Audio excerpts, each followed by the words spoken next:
Should the president be blaming the media for covering this chant? He shouldn't blame them for covering it, but certainly the way in which they covered was completely overwrought and ridiculous. And also the way that they would slice. Like, it was great that you even had a little bit of what he was saying before the chant begins. He was talking about the extreme views of Ilhan Omar, which includes sympathy for terrorists and anti-Semitism. It is not to say that this is the appropriate response to it, but you have to have these things explained in context. Also, though, I think the media just pretend to be outraged more than they are. It reminds me so much of how they reacted to the lock her up chants, which, rather than trying to understand people's frustration with how Hillary Clinton wasn't held accountable for mishandling classified information, they just said it was the worst point in the campaign and it was awful and horrible. Right. And it'd be better to just try and understand what's going on. Well, I just want to make one quick point, which is this isn't just a bunch of libs. I mean, for example, Piers Morgan has been very supportive of the president and interviewed him recently in Britain, called the chant and Trump's handling of it vile, shameful, racist. He blamed Trump. But let me put up on the screen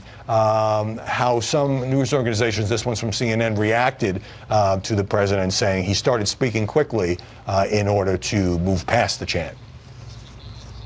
Why didn't you ask them to stop saying that? Well, number one, I think I did. I started speaking very quickly.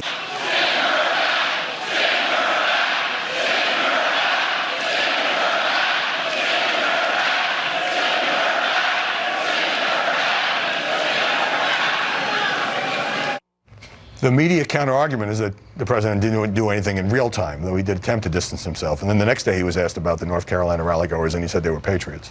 Like you said, this happened a week ago, Sunday.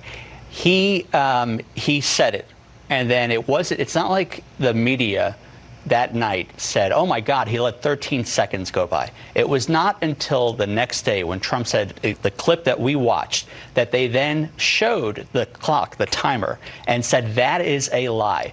So it's not that the media was looking to jump on him for time. It's that they were calling him out on a blatant lie. He did not try to speed up his speech. He did not try to stop it. He sat there and he enjoyed it. Beverly, I generally don't blame politicians for what some crazy people in a crowd might say. I do think the president might have discouraged this earlier, given the vile nature of that chant. I'll give both of them a little credit. 13 seconds is a long time, but Donald Trump, he also led up to this with his recent comments. But when you're in a group of people in this crowd, it can be hard to know what to do when you're taken off guard by what people say.